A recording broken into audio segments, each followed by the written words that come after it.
पुढचा आपला टॉपिक आहे नागरी रूपिकी म्हणजे काय? Urban morphology. म्हणजे एकंदरीत काय करतोय, एका नगराची अंतर्गत रचना कशा प्रकारची असते त्याचा अभ्यास आपण याच्यामध्ये नागरी रूपिकीमध्ये करणार आहोत, अर्बन मॉर्फोलॉजी मध्ये करणार आहोत. ओके, याच्यामध्ये तशी लोकसंख्या, घरांची रचना आणि स्वरूप, परिवहन व्यवस्था, भूमी उपयोजन आणि शहर नियोजन इत्यादीचा समावेश आहे. तर अर्बन मॉर्फोलॉजी मध्ये कोणकोणत्या घटकांचा समावेश येतो, इथे समजा प्रश्न बनला की काय काय येतो. लोकसंख्या आहे, घराची रचना, त्याचं प्रारूप सुद्धा आहे, तिथली परिवहन व्यवस्था आहे, भूमीचं उपयोजन कसं आहे आणि त्या शहराचं नियोजन कसं आहे याचा सुद्धा समावेश अर्बन मॉर्फोलॉजी मध्ये होतो. ओके, त्याला पहिला पण पुढे प्रत्येक वसाहतीला तिच्या वैशिष्ट्यपूर्ण कार्यामुळे महत्व आले असते असे डॉक्टर डिकिन्सन म्हणतात. असं कुणाचं वाक्य असं विचारलं गेलं तर, कारण सौदी मधला कंटेंट आहे, त्यांचं सौदी रेफरन्स बुक आहे, ते आपल्याला कळून येतं जर आपण पीवायक्यू पाहिलं असेल तर. ओके, पुढे बघ, नागरी प्रदेशाचे आधारभूत घटक काय आहेत? एक आहे नागरी आकृती, दुसरा आहे कार्य. ओके, आधारभूत घटक कोण आहे, त्याची आकृती कशी आहे आणि त्याचं कार्य काय. प्रत्येक शहराचं कार्य वेगवेगळं असतं. ओके, आपण जसं टेक्सटाईल शहर म्हणतो, इकॉनॉमिक सेंटर म्हणतो, हे त्याची कार्य आहेत, त्याच्यानुसार त्याचे एक मुख्य कार्य प्रत्येक शहराचं असतं. ओके, नेक्स्ट बघा, नागरी संरचना संबंधित सिद्धांत आहेत काय काय, या सिद्धांताबद्दल प्रश्न येऊन गेलाय, तर ते आपण वन बाय वन बघणार आहोत. एक आहे कॉन्सेंट्रिक झोन थेरी, त्याला म्हणायचं सकेंद्रीय कटिबंध सिद्धांत. हे कुणाचं आहे? E.W. बर्गेस यांनी मांडलेलं आहे आणि 1923 मध्ये मांडलेलं आहे. नेक्स्ट आपला मुद्दा आहे द सेक्टर थेरी. सेक्टर थेरीला आपण काय म्हणतो? त्रिज्याखंड सिद्धांत. हे कोणी मांडलाय? होमर हायट यांनी मांडलेला आहे आणि तो 1939 ला मांडलेला आहे. आणि पुढचा आहे द मल्टी न्यूक्लिअर थेरी, बहुकेंद्रीय सिद्धांत. त्याच्यात कोण आहे? C.D. हॅरिस आणि उल्मन. ओके, आणि हा सिद्धांत त्यांनी मांडलाय 1945 ला. ओके, सिद्धांत कधी मांडलाय असा प्रश्न येऊ शकतो, सिद्धांत कोणी मांडलाय असाही प्रश्न येऊ शकतो. ओके, यातला पहिला आता आपण बघूया कॉन्सेंट्रिक झोन थेरीकडे आपण जाऊया. कोणी मांडलेला आहे? E.W. बर्गेस 1923 ला त्यांनी हा सिद्धांत मांडलेला आहे. ओके, सकेंद्रित कटिबंध सिद्धांत आपण त्याला म्हणतो. ओके, सिद्धांतामध्ये काय काय बघा. आता तुम्हाला लेफ्ट साइडला जे सर्कल दिसतील, जे सकेंद्रित सर्कल्स आहेत, यामध्ये आपण नंबरिंग केले. एकदम आतला जो आहे तो 1 आहे, त्याच्यानंतर 2, 3, 4 आणि 5 आहे. आता बघा, इन जनरली काय असतं, नागरी केंद्राच्या विकास केंद्र भागापासून बाहेरच्या बाजूला होत असतो, हे कॉमन आहे. सुरुवातीला विकास पेठे, आता पुण्याचा विचार केला तर पेठेपासून सुरुवात आहे आणि बाहेर तसा विकास झालेला आहे. त्याच्या पुढे नगराचा विकास होईल तसा भूमी उपयोजनची विविधता येत असते. आता पेठेचा उपयोग कशासाठी आहे? जनरली एक होलसेल मार्केट म्हणून आहे. जसं आपण बाहेर जाऊ तसं तसं उद्देश वेगवेगळा होत जातो. तुम्ही बाहेर जाल तर तुम्हाला इंडस्ट्रियल एरिया दिसेल, अजून थोडं बाहेर गेलं तुम्हाला कॉलेजेस, इन्स्टिट्यूट दिसतील मध्यभागी. आणि त्याच्या बाहेर इंडस्ट्रियल एरिया, असं तो वाढत वाढत गेलेला आहे. आणि मधला भाग जो तो होलसेल वालाचा आहे, किरकोळ व्यापाराचाच एरिया आहे, की जे काही पाहिजे तुम्हाला इथं पेठेत मिळू शकतात. नगराचा विकास टप्प्याटप्प्याने वर्तुळकार वलयाप्रमाणे होतो, म्हणून त्याला काय म्हणतात त्यांनी? Concentric zone theory. हे प्रत्येक शहराचा असाच होतो का? तर नाही, काही शहरांचा असा विकास होतो. ज्या शहरांचा विकास या पद्धतीने सर्क्युलर पद्धतीने होतो त्या शहरांना कॉन्सेंट्रिक झोन थेरी लागू होते. ओके, आता हे 3 उद्देश लक्षात ठेवा, 3 पॉइंट्स. बर्गेस नुसार भूमी उपयोजनाचे 5 कॉन्सेंट्रिक झोन असतात. हा मुद्दा लक्षात ठेवा. तो म्हणतो की 5 कॉन्सेंट्रिक झोन असतात. आपण वरती बघितलं 1 to 5 आपण नंबरिंग केलेलं आहे. ओके, त्यात तो काय म्हणतो, पहिलं जे झोन आहे ते आहे CBD. CBD काय आहे? तुमच्या प्रिलिम्सला विचारून झालंय, मेन्सला तर विचारलं आहेच, पण प्रिलिम्सला पण आलेलं आहे. CBD काय आहे? सेंट्रल बिझनेस डिस्ट्रिक्ट त्याला म्हणतो. ओके, केंद्रीय व्यावसायिक कटिबंध. प्रत्येक अशा पद्धतीनं डेव्हलप झालेल्या शहराचा जो पहिला सर्कल असतो तो CBD असतो. याला सेंट्रल कमर्शियल डिस्ट्रिक्ट किंवा डाऊन टाउन सुद्धा म्हटलं जातं. 3 नाव आहेत त्याला: central business district, central commercial district आणि डाऊन टाउन. हे 3 नावं लक्षात घ्यायचे. आणि या ठिकाणी काय होतं? व्यापार, वाहतूक, नागरी व सामाजिक कार्यांचं ते केंद्र असतं. ओके, जसं आता आपण सामाजिक केंद्र म्हणा किंवा सांस्कृतिक केंद्र सुद्धा म्हणू शकतो. म्हणजे आता आपण उगाच किती एक वर्ष म्हणत आलोय पुण्याला की विद्येचं माहेरघर सांस्कृतिक केंद्र वगैरे, उगाच नाही, त्याला मागे तथ्य आहे, पण अजून पण चालू आहे ना. तसंच हे सामाजिक कार्याचे केंद्र म्हणजे पुणे म्हणलं तर फक्त आपण काय विचारतो, आपल्याला सांस्कृतिक केंद्र जेव्हा म्हणतो, पुण्याचा जेव्हा रेफरन्स होतो तेव्हा काय येतो? पुणे शहर की जिल्हा? पुणे शहरचा विचार करतो. त्यातल्या त्यात आपण काय विचार करतो, पेठेतला एरिया जो आहे तो विचार करतो. बाहेरचा एरियामध्ये परत थोडंसं वेगळं कल्चर तुम्हाला जाणवेल, जो की पुण्याला नंतर कनेक्ट झालाय तो वाला. ओके, खाली बघा, सीबीडी नंतर तुमचा झोन आहे झोन ऑफ ट्रान्झिशन. ऑफकोर्स 2 नंबरचा झोन ट्रान्झिशन वाला असेल, संक्रमण क्षेत्र आपण त्याला म्हणतो.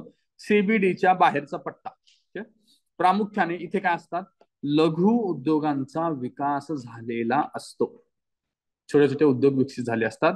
या झोनमध्ये कामाच्या शोधात शहरात आलेले स्थलांतरित, समाजाने वांछिलेले अपराधी, खुनी, वैश्या, जुगारी इत्यादी लोकांच्या वस्ती इथे आढळतात. ट्रान्झिशन झोन, तुम्हाला ही वैशिष्ट्य विचारलं जातील आणि तो कुठला झोन आहे असं विचारलं जाईल. सीबीडी नंतरचा झोन, ज्या ठिकाणी असं कामाच्या शोधात आलेली लोक, समाजाने वांछिलेले अपराधी, खुनी, वैश्या, जुगारी इत्यादी प्रकारची लोक इथे राहत असतात. त्याचा पुढचा झोन आहे zone of independent working men's home. Okay, म्हणजे श्रमिकांचं निवास क्षेत्र त्याच्यानंतरचा झोन मध्ये येतं, तिसऱ्या झोन मध्ये. ओके, औद्योगिक कामगार किंवा मध्यम वर्ग तुम्हाला या ठिकाणी आढळून येईल. ओके, त्याचा पुढे आहे झोन ऑफ बेटर रेसिडेन्सचा मुद्दा आहे. उच्च स्तरीय लोकांचं निवासस्थान तुम्हाला या चौथ्या झोन मध्ये आढळतं. केंद्रीय गजबजलेपणास कंटाळून मध्यम वर्ग आणि धनिक स्वतःची स्वतंत्र घरे किंवा बंगले बांधून या ठिकाणी राहतात. ओके, जर तुम्ही पुण्याचा विचार केला तर तुम्हाला पुनावळा नावाचं ठिकाण माहिती असेल, जर तुम्ही मुंबई साईडला गेलात तर. ओके, पुना प्लस लोणावळा असं मिक्स करून त्यांनी पुनावळा एक ठिकाण तयार केलंय, किंवा पुंबा नावाचं पण ठिकाण आहे, पुणे प्लस मुंबई. ओके, या ठिकाणी पुणे असू दे किंवा मुंबई असू दे, याच्या गडबडीला, आतल्या गर्दीला कंटाळून काही लोकांनी तिथे आपली घरं घेतली.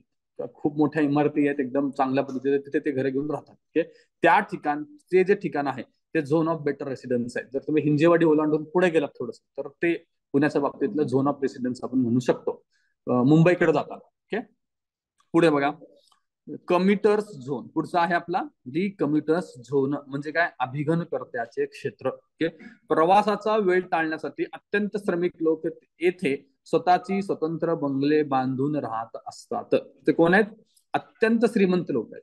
ओके, वरच्या बाजूला कोण होते, मध्यम वर्ग आणि धनिक लोक होते. इथं अत्यंत श्रीमंत लोक आहेत. ओके, तर मग हे कुठं असणार, अजून जास्त पैसा असणारी लोक, म्हणजे तुमच्या लवासा सिटीमध्ये जाऊन राहतील किंवा इतर असल्या ठिकाणी जाऊन राहू शकतात, त्यांच्याकडे भरपूर पैसा आहे. किंवा आपण लोणावळा कुठल्या ठिकाणी सह्या ह्यांचं तो स्कॅम मध्ये अडकला जातो व्यक्ती, तेलगी नाही रे, सहारा सिटी आहे. सहारा सिटी सारखे त्याचे मोठे मोठे बॉलिवूड ऍक्टर लोकांची घरं आहेत, तसे जी सिटी आहेत त्यांना आपण ती शहराच्या पूर्ण बाहेर असतात. ओके, तिथे काही गर्दी नाही अशा ठिकाणी त्यांची घरं असतात. ओके, तर हे 5 झोन लक्षात ठेवा. पहिला आहे तुमचा सीबीडी, सेंट्रल बिझनेस डिस्ट्रिक्ट किंवा सेंट्रल कमर्शियल डिस्ट्रिक्ट म्हणतो आपण. त्यानंतर आहे झोन ऑफ ट्रान्झिशन, त्याच्यानंतर आहे zone of independent working men's homes, the zone of better residence आणि zone of the commuters zone. हे 5 आहे. 5 झोन मराठी आणि इंग्लिश दोन्ही तुमच्या लक्षात आलं पाहिजे.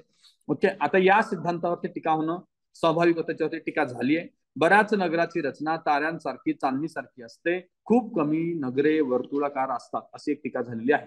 प्रत्येक शहर वर्तुळाकार नसतात, त्यामुळे हे प्रत्येक शहराला लागू होणार नाही असं यांचं म्हणणं आहे. त्याच्यानंतर पुढचा आपला मुद्दा आहे, बर्गेस यांनी समान प्राकृतिक रचना अपेक्षलेली आहे, परंतु प्रत्यक्षात अशी उदाहरणे खूप कमी आहेत. त्याच्यावरती टीका एक लक्षात घ्या. हे झालं कॉन्सेंट्रिक झोन थेरीचं. तर पुढे आपण जाऊया द सेक्टर थेरी बद्दल. सेक्टर थेरी त्रिज्या खंड सिद्धांत आपण त्याला म्हणतो. मांडणारा व्यक्ती आहे होमर हायट. 1939 ला त्यांनी हा मांडलेला आहे आणि त्यांनी युएसए मधल्या शहरांचा अभ्यास केला होता. ओके, पुढचा पॉइंट, सिद्धांत काय बघा, नगराचा केंद्र वर्तुळाकार असतो, पण त्या बाहेरचे भाग अनेक खंडात किंवा सेक्टर मध्ये विस्तारलेले असतात. ओके, उदाहरण खाली बघा, अशा प्रकारे शहराची डेव्हलपमेंट असते. मोस्ट ऑफ शहर अशी डेव्हलप होतात, कॉन्सेंट्रिक झोन पद्धतीने होत नाही. ओके, होमर हायट यांनी निवास क्षेत्रास अधिक महत्व दिले, बर्गेस यांनी उद्योगधंदे व्यापारी क्षेत्रास अधिक महत्व दिले. सीबीडी आपण सेंटर बघितलं, सेंट्रल बिझनेस डिस्ट्रिक्ट. तुम्हाला असं विचारलं असेल की हे कुणी मांडलेलं आहे, तर ते तुम्हाला बर्गेस लक्षात आलं पाहिजे. सीबीडी ही कॉन्सेप्ट बर्गेसची. ओके, त्यांनी उद्योगधंदा आणि व्यापाराला महत्व दिलंय, त्याच्या भोवती शहर डेव्हलप होत असं त्यांचं म्हणणं आहे. पण इथं मात्र शहरांचा अभ्यास करत असताना यांनी निवासस्थानाला महत्व दिलं आहे. होमरला होम तुम्ही लक्षात ठेवू शकता, निवासस्थानाला महत्व दिलेलं आहे. या सिद्धांतानुसार श्रीमंत उच्चवर्गीय लोक शहराच्या पूर्वेस राहत असतात असं त्याचं म्हणणं आहे. कुठे राहतात? पूर्वेस. श्रीमंत आणि उच्चवर्गीय लोक. निम्न स्तराचे लोक दक्षिणेला राहत असतात. आता हे काही ठिकाणी चुकीचं पण आहे. इन जनरली काय होतं, दक्षिणेला श्रीमंत लोक राहत असतात. जर तुम्ही आपल्या देशाचा जरी अभ्यास केला तर तुम्ही दिल्ली किंवा मुंबई बघा, त्या दोन्ही शहरांच्या साऊथला अति श्रीमंत लोक राहतात. ओके, उच्चवर्गीय म्हणण्यापेक्षा आपण त्याला श्रीमंत म्हणूया. उच्चवर्गीय हा शब्द वेगळा आहे. श्रीमंत लोक राहतात. ओके, तुम्ही त्यांना विचारलं तर तुम्ही कुठे राहतात, तर ते तुम्हाला दक्षिण मुंबई म्हणणार नाही, तर तुम्हाला साऊथ बॉम्बे म्हणते. मग त्याच्यावर कळायचं की ते कुठे राहतात आणि किती श्रीमंत, त्याच्यावर तुमच्या लक्षात येऊ शकतं. पुढे आता हे सेंटर बघा, 1 2 3 4 नाव दिलेत आपण सगळे. एक नंबरचं जे नाव आहे ते केंद्रीय व्यापारी क्षेत्र. ह्याला इथे पण तोला सीबीडी म्हणतो. याचं पण सीबीडी कॉमन आहे, पण तो त्याला महत्व देत नाही.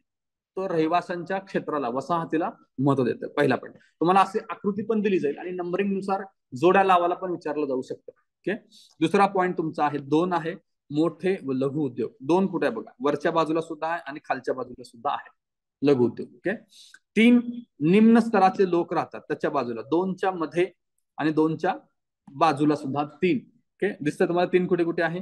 4 आहे तुमचा मध्यमवर्गीय लोकांसाठी आणि 5 आहे उच्चवर्णीय लोकांसाठी. पण प्रश्न असाही बनू शकतो की सेक्टर थेअरीनुसार श्रीमंत आणि उच्चवर्गीय लोक कोणत्या बाजूला राहतात, पूर्व, पश्चिम, दक्षिण, उत्तर. तुम्हाला 4ही ऑप्शन देऊ शकतात. मग ते कुठे राहतायत? पूर्वेच्या बाजूला राहतात, हे लक्षात घ्या. ओके, नेक्स्ट पॉईंट आपण आता बघूया, बहुकेंद्रीय सिद्धांत किंवा त्याला आपण म्हणूया मल्टी सेक्टर थेअरी. हे कोणी कोणी मांडलंय? एक आहेत सी.डी. हॅरिस आणि उल्मन, या दोघांनी मिळून मांडलेलं आहे. ओके, आतापर्यंत दोघांचे सिंगलच नाव होते. ओके, वरती आता हे मल्टी आल्यामुळे 2 जण आले, ते 2 नावाला जोडता येतील तुम्हाला. ओके, हॅरिस आणि उल्मन यांनी लंडन शहराचा अभ्यास केलाय. वरती होमरनं काय केलं होतं? USA मधील शहराचा अभ्यास केलेला होता. ओके, सिद्धांत काय होता? नगराचा विकास एका केंद्रापासून होत नसून अनेक केंद्रापासून होत असतो. ओके, अनेक केंद्रापासून विकास होतो असं त्याचं म्हणणं आहे. प्रत्येक केंद्र एका विशिष्ट अशा कार्याचे प्रतिनिधित्व करत असतो. अनेक केंद्र असतात, त्यातलं तो म्हणतो की पहिलं केंद्र आहे सीबीडी, दुसरं नागरिक केंद्र असू शकतं आणि तिसरं औद्योगिक केंद्र किंवा असे इतर अनेक केंद्र असू शकतात. म्हणून तू तुला काय म्हणतोय? Multi sector theory. ओके, आता हे बघा, अशी इमेज असू शकते याच्यानुसार. ओके, शहर अशी विकसित होऊ शकतात असं म्हणणं आहे. 1 नंबरला याने पण काय ठेवलंय? 1ला आहे सीबीडी, पण याने 1ला सेंटरला ठेवलंय का? नाही. मगाशी दोन्ही थेअरीमध्ये 1 सेंटरला होतं. ओके, याचं म्हणणं आहे की अनेक सेंटर असतात. 2 काय आहे बघा, होलसेल मॅन्युफॅक्चरिंग. 2 कुठे आहे आपलं? 1च्या बाजूला 2 आहे, होलसेल मॅन्युफॅक्चरिंग. आणि 3 बघा, 1 आणि 2च्या आजूबाजूला तुम्हाला 3 दिसतात, ते काय आहे? Low class resident. ओके, 4 आहे मिडल क्लास रेसिडेंट, दिसतं तुम्हाला मिडल क्लास रेसिडेंट. ओके, 5 आहे आपलं हाय क्लास रेसिडेंट. 3 4 आणि 5. असं जसं जसं बाहेर येत आहे, 3 काय आहे? लो क्लास, 4 काय? मिडल क्लास, 5 काय? हाय क्लास. बाहेर येईल तसला सेक्टर लक्षात ठेवा. 3च्या बाहेर 4 दिसतंय, 4च्या बाहेर 5 दिसते. आणि हे सुद्धा पूर्वेकडेच वाढत जाते. ओके, श्रीमंती बघितलं तर आपण पूर्वेकडे वाढत जात आहे. 6वं आहे हेवी मॅन्युफॅक्चरिंग. 6वं बघा, हेवी मॅन्युफॅक्चरिंग कुठल्या तरी एका दिशेला आढळून येईल तुम्हाला. आणि 7वा पॉईंट आहे आउटलाईन बिझनेस सेंटर, 7वं. ओके, आणि 8 आहे रेसिडेन्शियल सब आर्म, सब आर्ब जे आपण मगाशी डिस्कस केलं, अति श्रीमंत लोक जे असतात त्या ठिकाणी. आणि इंडस्ट्रियल सब आर्म आहे 9. आता इंडस्ट्रियल सब आर्म असं आपल्याकडे पुण्याच्या आजूबाजूला आहेत का ठिकाणं खूप सारी, असं इंडस्ट्रियल एरिया कुठली कुठली आहेत? चाकण सारखं ठिकाण आपण उदाहरण देऊ शकतो. हे असं इंडस्ट्रियल सब आर्म. आणि 8 जे आहे रेसिडेन्शियल सब आर्म, हे आपण मगाशी जसं डिस्कस केलं तसं लवासा सिटी आहे किंवा हडपसरला असलेली आपली ती कुठली सिटी आहे? अमनोरा सिटी आहे. अमनोरा इंडस्ट्रियल एरिया जातो खरं. ओके, मग असे एरिया असू शकतात. हे तुम्हाला 1 2 3 4 सगळं लक्षात ठेवण्याचा प्रयत्न करा. इमेज विचारली आणि प्रश्न विचारला गेला तर आपल्याला माहिती असलं पाहिजे. नेक्स्ट मुद्दा आपला आहे ग्रामीण आणि नागरी वसाहतीच्या समस्या कोणकोणत्या आहेत बघूया आता. आणि त्यातल्या त्यात पहिल्यांदा आपण बघूया ग्रामीण वसाहतीच्या समस्या. ओके, पहिला आहे कृषी व्यवसायामध्ये परिवर्तन. कृषी व्यवसायात परिवर्तन झालंय, त्याच्यामुळे कुठल्या समस्या आलेत? प्रदूषण, जमिनीची धूप, पाण्याची समस्या इत्यादी समस्या निर्माण झाल्या आहेत. हे ग्रामीण भागात आपल्यालाही माहिती आहे, कॉमन समस्या आहे. पुढे शौचालयाचा अभाव आहे. जरी आपण 2014ला ODF फ्री डिक्लेअर केलं तरी शौचालयाचा प्रश्न आहे. कागदपत्री असणं वेगळं आणि ऍक्च्युअल असणं वेगळं आहे. अनेक आपल्या ग्रामीण भागामध्ये शौचालयाचा अभाव आहे. पुढे आहे गटारींचा अभाव, ते सुद्धा आहे. आता आपलं शौचालयाच्या नंतर नेक्स्ट स्वच्छ भारतचं टार्गेट काय, गटारी बांधणे. प्रत्येक शहरामध्ये आपल्याला गटारी हवे आहेत. ओके. आणि पिण्याच्या पाण्याची समस्या सुद्धा अनेक गावात आज सुद्धा आहे. ओके. त्याच्या पुढे स्वस्त वैद्यकीय सेवा, स्वास्थ्य आहे बरं का, ते स्वास्थ्य करा, स्वस्त नाहीये त्याला, स्वास्थ्य करा, स्वास्थ्य किंवा वैद्यकीय मेडिकल सर्व्हिस आहे ते. त्याच्यानंतर कृषीवरील निर्भरता, ही समस्या आहे का, कृषीवर निर्भर राहणं ही समस्या आहे. ओके. कारण अनिश्चित असलेल्या क्षेत्रावरती त्यांना डिपेंड राहावं लागतं, ही एक समस्याच आहे. पुढे ग्रामीण नागरी स्थलांतर सुद्धा समस्या गणली जाते, जॉब नाही म्हणून स्थलांतर आहे. त्याच्या पुढे हस्तकला कुटीर उद्योगाचा हवा तसा विकास नाही. कुटीर उद्योग आणि हस्तकलाचा विकास जनरली आपल्याकडे आता ऑलमोस्ट थांबलेला आहे. हे सगळ्या ग्रामीण समस्या आहेत. पुढे बघा, 1000 मागे डॉक्टरांची संख्या जर आपण विचारात घेतली, हा एकदा प्रश्न येऊन गेला होता भूगोलामध्ये. जर्मनीमध्ये 1000 लोकांमध्ये 4.12 ऑलमोस्ट 4 डॉक्टर आहेत. ऑस्ट्रेलियामध्ये 3 डॉक्टर आहेत. फ्रान्समध्ये 3 आहेत. US मध्ये 2.5 डॉक्टर आहेत. ब्राझीलमध्ये 1.8, चीनमध्ये 1.5, पाकिस्तानमध्ये 0.8 आहेत. आणि त्याच्या खाली आपण येतोय भारत 0.62. भारतात अजून कमी आहेत. आणि त्याच्या पुढे आहे बांगलादेश. आता भारतात हे कमी असण्याचं कारण काय, इन जनरली लोकसंख्या एक कारण आहे. अजून एक कारण आहे की जर भारताचा तुम्ही विचार केला की ॲलोपॅथीचाच विचार करतो आपण इन जनरल, WHO किंवा इतर जी लोक विचार करतात ॲलोपॅथी डॉक्टरांचा विचार करूनच ते गणना केलेली जाते. आता भारताने सांगितलं की आमच्याकडे आयुर्वेदिक असू दे, होमिओपॅथी असू दे, असे अनेक डॉक्टर्स आहेत. यांचा जरी विचार केला की मग तो रेशो आपला चांगला होऊ शकतो. ओके. पुढचा मुद्दा आपण बघूया, नागरी वसाहतीच्या समस्या थोड्याफार वेगळ्या असणार आहेत. स्थलांतर हे दोन्हीकडे, स्थलांतर ग्रामीण टू नागरी, ग्रामीण टू नागरी स्थलांतर समस्या कशी होऊ शकते. ग्रामीण भागातून एखादा व्यक्ती शहरात आला असेल तर ग्रामीण भागाला काय नुकसान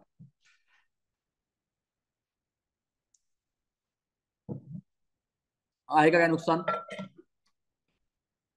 शहरी भागाला नुकसान आहे ते ठीक आहे, त्याला आल्यानंतर तो एक बोजा पडतो, सर्व्हिस त्याला द्यावी लागते. पण ग्रामीण भागाला काय नुकसान आहे, वर्क फोर्स ठीक आहे.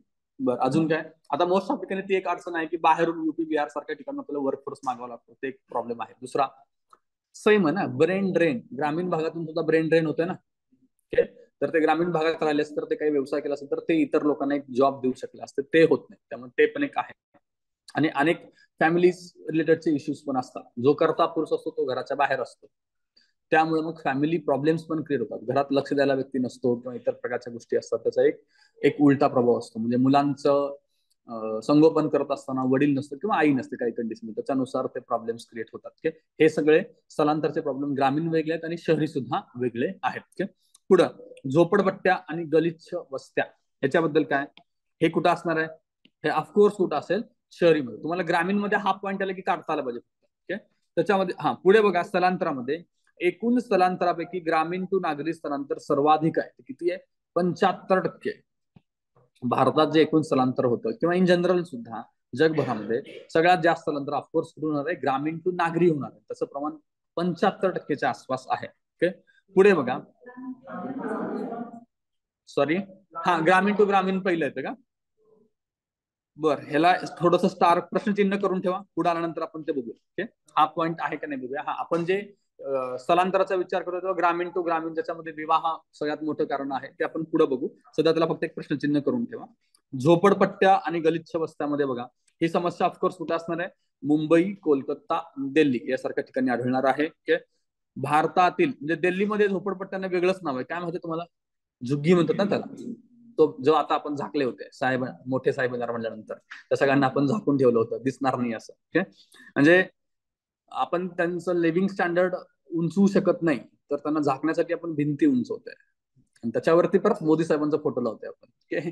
पुढे, अरे हे असं त्यांच्या काळातलंच नाही, आधीच्या काळात पण सेमच झालेलं आहे. इव्हन 2008ला आपण एशियन गेम्स आपल्याकडे होते का, कॉमनवेल्थ गेम्स होते, त्यावेळेस पण हे असंच चिन्ह आपल्याकडे दिसली होते. पुढे, भारतातील 20% लोकसंख्या झोपडपट्टीत राहते, हा एक आकडा लक्षात ठेवा. 20% लोक आपल्या झोपडपट्टीत राहतात. त्याच्यावरती प्रश्न येऊन गेलेला आहे. तुम्हाला 10, 20, 30, 40 असं काहीतरी देऊ शकतात. तर 20% लक्षात घ्या. भारताच्या दशलक्षी शहरात राहणाऱ्या लोकसंख्येपैकी 40% झोपडपट्टीत राहतात. दशलक्षी शहरांचा विचार चाललाय फक्त, म्हणजे मोठी मोठी शहरं. आपल्याकडे दशलक्षी कुठली कुठली शहर आहेत, 10 लाखाच्या वरती किती शहर आहेत आपले, 53 शहर आहेत. आणि 1 कोटीच्या वरती 1 करोडच्या वरती किती आहेत? 3च आहेत ना. दिल्ली, मुंबई, कलकत्ता, हे 3च 1 करोडच्या वरती 2011च्या नुसारचे. ओके. तर 40%, अशा दशलक्षी शहरामध्ये 40% लोक झोपडपट्टीत राहतात. पुढचा पॉइंट, वाढती लोकसंख्या. वाढती लोकसंख्या हे सुद्धा नागरी वसाहतीची समस्या आहे. आता खूप जणांनी हा प्रश्न चुकवला, कसा होता, लोकसंख्या वाढतीये म्हणून नागरी वसाहत वाढतीये, म्हणजे ते कारण आहे आणि त्याचा हा परिणाम आहे. आणि समस्यामध्ये आपण कारण नाही ठेवलं पाहिजे, समस्या ठेवली पाहिजे, असं काही लोकांचं म्हणणं होतं. त्यामुळे खूप लोकांनी त्यावेळेस म्हणजे 2-3 वर्षापूर्वी हा प्रश्न होता आणि वाढती लोकसंख्येला इलिमिनेट केलं होतं विनाकारण. तर वाढती लोकसंख्या कारण आहे मान्यच करायचं, कारण झोपडपट्टी वाढते. ओके. जाटीवाटी वाढली की मूलभूत सेवांवरती सुद्धा परिणाम होत असतो. ओके. त्याच्या पुढचा पॉइंट आहे, निवासी जागा किंवा घरांची टंचाई मोठ्या प्रमाणात आपल्याकडे दिसून येतच आहे. दैनंदिन जीवनावश्यक वस्तूंचा तुटवडा जाणवणे, पाणी पुरवठ्याची समस्या, सांडपाण्याची दुरावस्था, नगरांचा ऊर्ध्व विकास. ऊर्ध्व विकास म्हणजे उंच इमारती उभारणं. ते उंच इमारती उभारणं सुद्धा काही चांगलं लक्षण नाही. ओके. तर असे उंच इमारती राहिली तर लोकांच्या हेल्थवरती पण परिणाम आहे, सर्व्हिस प्रोव्हाइड करण्याला पण त्याचा परिणाम होऊ शकतो, आणि सगळ्यात मोठा आहे ते इमारती पडणं किंवा इतर काही नुकसान होणं, या सगळ्या गोष्टी इथे दिसून येतात. पुढे, उपनगरांची निर्मिती. आता तुम्हाला वाटू शकतं की ही समस्या आहे का उपनगरांची निर्मिती? आहे ना. हे शहर इतकं वाढलंय की तुम्हाला उपनगर निर्माण करावं लागत आहे. उपनगर निर्मित होण्याचं कारण पण काय असतं, शहरात त्या लोकांना हव्या त्या अम्युनिटीज मिळत नाहीत, त्यामुळे ते उपनगरात जाऊन राहतात. म्हणजे काय, पुन्हा समस्याच आहे, त्यांना तुम्ही मूलभूत सेवा देत नाही, म्हणून ते उपनगर निर्मित करतात. पुढे, जमिनीच्या अति उच्च किमती, ही पण एक समस्या आहे. नगरातील अति गर्दी आणि प्रदूषण, बाकीच्या सगळ्या गोष्टी आपल्या लक्षात येऊ शकतात. फक्त स्टार केलेले 2-3च मुद्दे, एक तर स्थलांतराचा, वाढती लोकसंख्येचा आणि उपनगरांची निर्मिती, हे 3 मुद्दे तुम्हाला समस्या वाटू शकणार नाहीत. हे 3 स्टार केलेले मुद्दे लक्षात घ्या. पुढे आता आपण बघूया नागरी आणि ग्रामीण पट्टा, रुरल आणि अर्बन फ्रिंज, याच्याबद्दल माहिती घेऊया. ग्रामीण कृषी क्षेत्र आणि नागरी प्रमाणित भूमी उपयोजन यामधील संक्रमणाचा भाग. ओके. म्हणजे हा जो ग्रामीण नागरी पट्टा आहे त्याला काय म्हणायचं, ग्रामीण कृषी क्षेत्र आणि नागरी प्रमाणित भूमी उपयोजनातील संक्रमणाचं कोण म्हणतंय? वेहरवेन याचं एक नाव लक्षात ठेवा. वरती अजून एक सायंटिस्ट फक्त बघितला, इथे एक दुसरा बघितला डेफिनेशन मध्ये, बरं का. असा संमिश्रित पट्टा जिथे नागरी भूमी उपयोजनाचे चित्रण आढळते, जिथे शहरी सेवा मिळणे बंद होतात व कृषी भूमी उपयोजन प्रभावी ठरते, अशी डेफिनेशन कोण दिलंय? ब्लिझार्ड आणि अँडरसन, दोघांची डेफिनेशन वेगळी. ओके. वरची डेफिनेशन क्लिअर कट आहे, तो संक्रमण हा शब्द वापरतोय. ओके. खालच्या डेफिनेशन मध्ये काय, संमिश्र पट्टा हा शब्द आहे. ओके. संक्रमण आलं की वेव्हरला जोडायचं आणि संमिश्र पट्टा आलं की तुम्हाला ब्लिझार्ड आणि अँडरसनला जोडायचं आहे. ओके. नेक्स्ट, नागरी ग्रामीण पट्ट्याचा सर्वप्रथम अभ्यास करणारे शास्त्रज्ञ कोण कोण आहेत बघा. पहिला आहे व्हॉन क्युनिन, जर्मन तज्ञ आहे. आणि भारतामध्ये कोण अभ्यास केलाय? R.L. सिंग आणि A.B. चॅटर्जी यांनी या ग्रामीण नागरी पट्ट्यांचा अभ्यास केलेला आहे. ओके. पुढे चला. पुढे आहे ग्रामीण नागरी पट्ट्यांची वैशिष्ट्ये. ओके. ग्रामीण नागरी पट्ट्यांची वैशिष्ट्ये काय असतात बघू आता आपण. एक आहे पहिला भूमी उपयोजन किंवा उपयोग कसा आहे, कचरा आगरे, कचरा डेपो तुम्हाला दिसतं अशा ठिकाणी. शहरी भागातला कचरा अशा संक्रमण क्षेत्रात टाकला जातो. पुढे आहे स्मशानभूमी, त्याच्या पुढे कत्तलखाने, सांडपाण्याचा निचरा, गोदामे, कोंडवाडे. ओके. इतके सगळे घटक जे शहरात नसायला हवेत ते संक्रमण क्षेत्रात जनरली आढळतात. ओके. दुसरा मुद्दा, भूमी उपयोजन सतत बदलत असते. ऑफकोर्स बदललं पाहिजे, जमिनीच्या किमती जसं वाढेल तसं त्याचं उपयोजन वाढत आहे. कचरा डेपोला गावकऱ्यांनी विरोध केला, मग तो हलवला आणि तो दुसरीकडे गेला, आणि त्या ठिकाणी मग बिल्डर लोकांनी इमारती बांधल्या, हे जनरल चित्र आपल्याकडे दिसतं. ओके. म्हणजे भूमी उपयोजन बदलत असतं. पुढे, लोकसंख्या स्थिर नसते. का स्थिर नसते? येथील लोक जे असतात ना ते ऑलरेडी स्थलांतरित होऊन आले असतात. एक साधं उदाहरण बघायचं तर एखादा व्यक्ती सर्वप्रथम शहरात आला असेल तर तो डायरेक्ट शहराच्या मध्यभागात घर घेऊ शकत नाही. तर तो काय करणार आहे, आजूबाजूच्या ठिकाणी स्वस्त घर असणार त्या ठिकाणी घेईल. जरी सिच्युएशन बदलली, पैसा आला की तो हळूहळू पुढे सरकत जातोय. ओके. चांगल्या एरियात जाणार आहे, त्यामुळे तिथं स्थलांतर असणार, आणि तो पुढे गेला तर मग दुसरा त्या ठिकाणी येणारच आहे, किंवा त्याच ठिकाणी इतर अनेक पण लोक येणार आहेत. स्थलांतरण हा स्थिर नसणार आहे. इथे जमिनीच्या किमती कमी असतात. कमी का असतात? आता या ठिकाणी काय आहे, कचरा आगरे, स्मशानभूमी, कत्तलखानी अशा गोष्टी तिथं आहेत, त्यामुळे त्यांच्या किमती कमी असणार आहेत. ओके. नेक्स्ट, निवासी उपनगरे तयार होतात. हे बरोबर आहे, उपनगरे साईडला तयार होणार, ही सॅटेलाइट ठिकाणं असणार आहेत शहरांची. नेक्स्ट, मूळ रहिवासी आणि स्थलांतरामध्ये सामाजिक तणाव होत असतो. कालचा जो आपला तणाव आहे तो मूळ रहिवासी आणि स्थलांतरित यांच्यातलाच तणाव होता. एक उदाहरण त्याचंच आहे ते. ओके, पुढे नियोजनाचा अभाव असतो. अशा ठिकाणी महानगरपालिकेच्या सेवा पुरलेल्या नसतात. त्या ठिकाणी सांडपाण्याची व्यवस्था नसते, पिण्याचं पाणी वगैरे नसतं, ते त्यांना ती व्यवस्था करावी लागते. पुढे औद्योगिक उपनगरे ही तयार होतात. रहिवासी उपनगरे आणि औद्योगिक उपनगरे दोन्ही सुद्धा तयार होतात. अर्ध नागरी किंवा अर्ध ग्रामीण स्वरूप यांना मिळालेलं असतं. ओके, ही झाली यांची लक्षणं, ग्रामीण नागरी पट्ट्याची लक्षणं. याच्यात तुम्हाला फक्त लक्षात काय ठेवायचं आहे तर याच्याबद्दल अभ्यास करणारी लोक लक्षात ठेवा आणि कोणी डेफिनेशन काय सांगितलं एवढा मुद्दा. वैशिष्ट्यांमध्ये तर कॉमन आहे, तुम्हाला काही विशेष लक्षात ठेवायची गरज लागणार नाही. ओके, पुढचा मुद्दा, ग्रामीण नागरी पट्ट्याची संरचना कशी असते हे बघू आपण आता. अंतर्गत सीमांत क्षेत्र जे असतं ते नागरी पट्टाचा असतो आणि बाह्य सीमांत क्षेत्र असतो तो ग्रामीण पट्ट्याचा असतो. बरोबर आहे, आपण नागरिक क्षेत्राचा अभ्यास करतोय ना, त्यामुळं तो जो पट्टा आहे संक्रमण तो नगराकडून संक्रमण होत ग्रामीण भागाकडे जातो. त्यामुळं अंतर्गत सीमा नागरी असते आणि बाह्य सीमा ही ग्रामीण असते. हा मुद्दा लक्षात ठेवा. इथे एक्सचेंज केले की आपली गडबड झाली नाही पाहिजे. याचं लक्षात काय आहे, संक्रमण क्षेत्राचा अभ्यास करत असताना मी शहराकडून ग्रामीण भागाकडे जातो. बरोबर आहे, त्यामुळं अंतर्गत सीमा काय असणार आहे त्या संक्रमण क्षेत्राची, म्हणजे हे शहर आहे समजा आणि या बाजूला आता ग्रामीण वसाहती असणार आहेत, अशा अनेक गावं असणार आहे. हा जो भाग आहे हा संक्रमण क्षेत्राचा भाग आहे, हा मधला. करेक्ट, याला आपण संक्रमण क्षेत्र म्हणतोय. ओके, तर मग सुरुवातीला इतका जर माझं संक्रमण क्षेत्र मी कन्सिडर केलं असेल तर हा सुरुवातीचा जो भाग आहे तो शहरी असणार आहे. तसं जसं पुढे तसं ते ग्रामीण होणार आहे.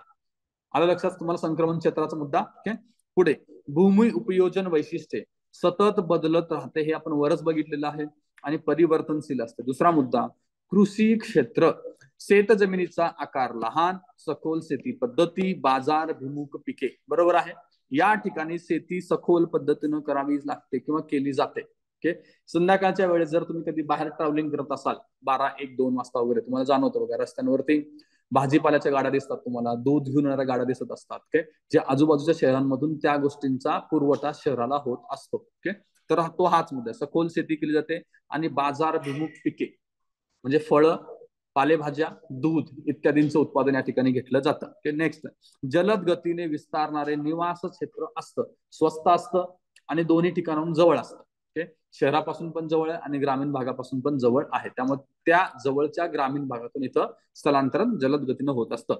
अपुऱ्या सार्वजनिक सुविधा असतात, कारण सार्वजनिक सुविधा तिथपर्यंत पोहोचणं ही एक अवघड गोष्ट असते. ओके, त्याच्यानंतर म्हणून बघा तुम्ही या ठिकाणी अशा ठिकाणी जर तुम्हाला लक्षात येतं की त्या 6 सीटर जास्त प्रमाणामध्ये असतात, बसेसच्या सेवा त्यापर्यंत आपण पोहोचलो नसतो, त्यामुळे 6 सीटर जास्त दिसतात. गतिशील लोकसंख्या आणि मध्यम घनता, घनता मध्यम असते. इथं गडबड होऊ शकते, तो म्हणू शकतो की इथं घनता अधिक असते. अधिक नसणार आहे, अधिक कुठे आहे, शहरात आहे. जसं तुम्ही सेंटरकडे जाता तसं अधिक आहे आणि तो मधला संक्रमण आहे म्हणून मध्यम आहे. आणि आपण परत ग्रामीणकडे गेलो की कमी. ओके, घनतेबद्दल चाललाय आपला मुद्दा. पुढे बांधकाम व्यवसायात सट्टेबाजी असते, कुठे नसते, सगळीकडे असायला पाहिजे. ओके, तर तिथे सुद्धा ही सट्टेबाजी आहे. पुढे सामाजिक वैशिष्ट्य आपण बघूया.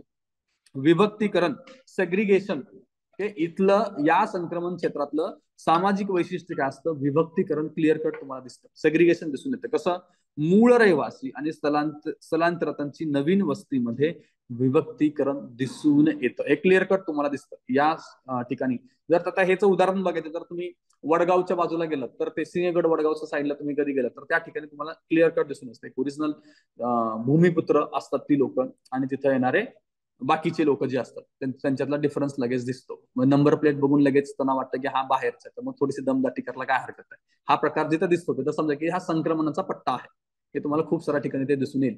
किंवा तुम्ही वारजे माळवडच्या साईडला तिकडे गेलात किंवा इकडे कात्रज साईडला गेलात, हडपसर साईडला गेलात, तर हे जे तुम्हाला संक्रमणचे पट्टे आहेत त्या ठिकाणी मग तिथल्या स्थानिक लोकांना उगाच सांगायचं असतं की आम्ही भूमिपुत्र आहोत. माणसाच्या आत काहीतरी दडलेलं असतं ना, ते कुठे बाहेर काढायचं. इथे आमच्या लोकांना बाहेर काढू शकत नाही, तर मग बाहेरचा कोणी आला तर बाहेर काढायचं. मग समोरचा बिचारा जो असतो तो गरीब असतो, बाहेरचा असतो, तो म्हणते की हा असं आहे, तुम्ही भारी, निघून जायचं. तेच करावं लागतं, बाकी काहीच आपण करू शकत नाही. हे जे तुम्हाला दिसतात कोयतानं मारहाण करणं वगैरे, ते तुम्हाला कुठे दिसतं जनरली संक्रमण क्षेत्रामध्येच आढळून येतं. तो ट्रान्झिशनचा झोन आहे, त्यांच्या लाईफचा पण ट्रान्झिशनचा झोन आहे. एज्युकेशन अर्धवट असतं, पैसा तसा येतोय कारण बाहेरची लोक येतात, त्यांच्याकडे भाड्याने असतात, काहीतरी इतर सुविधांसाठी असतात, पैसा खूप असतो, पैसा येतोय. कुठे विल्हेवाट लावायची ते माहिती नसतं, मग असं काहीतरी फालतूगिरी करायच्या. ओके, हे संक्रमण क्षेत्राची वैशिष्ट्य आहे, ते लक्षात घ्या. या पट्ट्यामध्ये बघा, ग्रीन फील्ड म्हणजे काय, अविकसित क्षेत्र. ग्रीन फील्ड म्हणजे काय, जिथं अजून काहीच डेव्हलप नाहीये, तिथून आता हळूहळू डेव्हलपमेंट होणार आहे, तो ग्रीन फील्डचा मुद्दा तिथे येतो. त्याच्या पुढे बघा, शांत पट्टाही त्याला म्हटला जातो. आता हे आपला गडबड वाटू शकतो, त्याला शांत पट्टा कसा म्हटला जातो, का म्हटला जातो, औद्योगिक क्षेत्र इथं कमी असतं, त्यामुळे तो शांत पट्टा आहे. ओके, इन जनरली गोंधळ पट्टा असतो तिथे, म्हणजे लोकांच्या वसाहतीचा गोंधळ असायला पाहिजे, पण हे औद्योगिक दृष्ट्या विचार केला की तो कसा आहे, शांत पट्टा, तिथे गोंगाट नाही. जर तुम्ही आतमध्ये, शहराच्या आतमध्ये गेले की गोंगाट वाढणार आहे. ओके, कारण जसं आज जसं तसं व्यापारी केंद्र वाढतंय, व्यापारी केंद्र वाढेल तसं तुमचा गोंगाट वाढत जातो. ओके, नेक्स्ट मुद्दा, विभक्तीकरण हा पहिला मुद्दा झाला. नेक्स्ट मुद्दा तुमचा आहे सिलेक्टिव्ह इमिग्रेशन, मध्यम वर्गास आकर्षित करते. मध्यम वर्गालाच आकर्षित करणार आहे ना, श्रीमंत वर्ग डायरेक्ट शहरात आकर्षित होईल, तो शहरात जाऊ शकतो, तिथे घर घेऊ शकतो. मध्यम वर्गाला कुठं परवडेल, संक्रमण क्षेत्रामध्येच परवडू शकतं, त्यामुळे तो सिलेक्टिव्ह इमिग्रेशन लक्षात ठेवा. इमिग्रेशन म्हणजे इनलेट, येणं. ओके, ई आलं, एक्झिट आलं की ते बाहेर जाणं. ओके, नेक्स्ट आहे आपलं कम्युटिंग एरिया, येथे राहणारे लोक रोज कामासाठी येथून कामाच्या ठिकाणी मायग्रेट करत असतात, बरोबर आहे, इथून त्यांना दुसऱ्या ठिकाणी मायग्रेट व्हावं लागतं. हे तीन त्यांचे सामाजिक वैशिष्ट्य. आणि चौथं आहे collapse of geographical and social hierarchy. या ठिकाणी जिओग्राफिकल आणि सोशल दोन्ही सुद्धा हायरार्की जनरली कोलॅप्स झालेल्या असतात. ओके, आता ग्रामीण नागरी पट्ट्याची समस्या काय बघा, लँड यूज प्रॉब्लेम. हे आपण बघितलं, लँड यूज सतत व्हॅरी होत असतं, कचरा सांडपाणी अशी सुरुवातीला असते, मग त्याला विरोध होऊन त्या ठिकाणी परत दुसरी एखादी वसाहत निर्माण होते, त्याच्यानंतर इंडस्ट्रीज मध्ये कन्वर्ट होऊ शकतं, शैक्षणिक क्षेत्रात कन्वर्ट होऊ शकतं, त्यामुळे ते नेहमी लँड यूजचा प्रॉब्लेम तिथं नेहमी राहतो, त्यामुळे सट्टेबाजी असते. हा सुद्धा वरची आपण मुद्दा बघितलेला आहे. Lack of urban amenities and services, हे संक्रमणामध्ये आढळून येतच. नेक्स्ट आहे ऍडमिनिस्ट्रेटिव्ह प्रॉब्लेम, ऍडमिनिस्ट्रेशन तिथपर्यंत पोहोचलेलं नसतं. आणि त्याच्या पुढे आहे मानवी समस्या. काय मानवी समस्या आहे बाबा, कुठल्या मानवी समस्या असलं पाहिजे,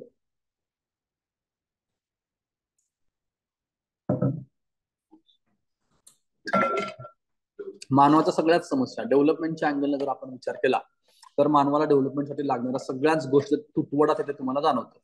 शिक्षण असेल किंवा नसेल याची काही गॅरंटी नाही, आरोग्याच्या सुविधा असतील का नाही हे आपल्याला माहिती नाही, तिथल्या मानवांच्या फंडामेंटल राईटचं संरक्षण होत आहे की नाही हे माहिती नाही, कारण ऍडमिनिस्ट्रेशन तिथं पोहोचत नाहीये. या सगळ्या मानवी समस्या तुम्हाला संक्रमण क्षेत्रामध्ये आढळून येतात. ओके, नेक्स्ट बघा, नगर विकासाच्या अवस्था कोणकोणत्या आहेत, stages of urban development. Okay, तर आता अर्बन डेव्हलपमेंट आपण पुढे बघूया. आतापर्यंत जे आपण बघितलं ते तुमच्या मॉर्फोलॉजी लक्षात आली, नीट व्यवस्थित लक्षात आली, नगर रचना कशा कशा प्रकारचे ते आपण बघितलंय. त्याच्यात आपण सुरुवातीला कुठले कुठले मुद्दे बघितले बघा, एकदा रिव्हिजन करूया. पहिल्यांदा तर आपण बघितलं मॉर्फोलॉजी मध्ये 3 थेरीज होत्या, त्या थेरीज मध्ये कॉन्सेंट्रिक झोन थेरी कुणी मांडली आहे, E.W. बर्गेस, हे नाव पक्का लक्षात ठेवायचं. द सेक्टर थेरीची थेरी कुणी मांडली, होमर हायटनं मांडलेली आहे. आणि मल्टी न्यूक्लियर थेरी कुणाची आहे, हॅरिसन आणि Ullman.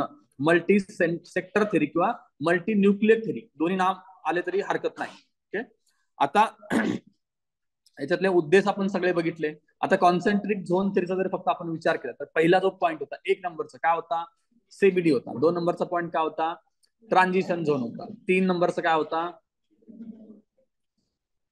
The zone of independent working men's class. Independent working men क्लासचा 3 नंबरचा मुद्दा होता. त्याच्यानंतर zone of better residence. Okay, त्याच्यानंतर कॉम्युटर्स झोन, असे हे मुद्दे लक्षात ठेवायचे.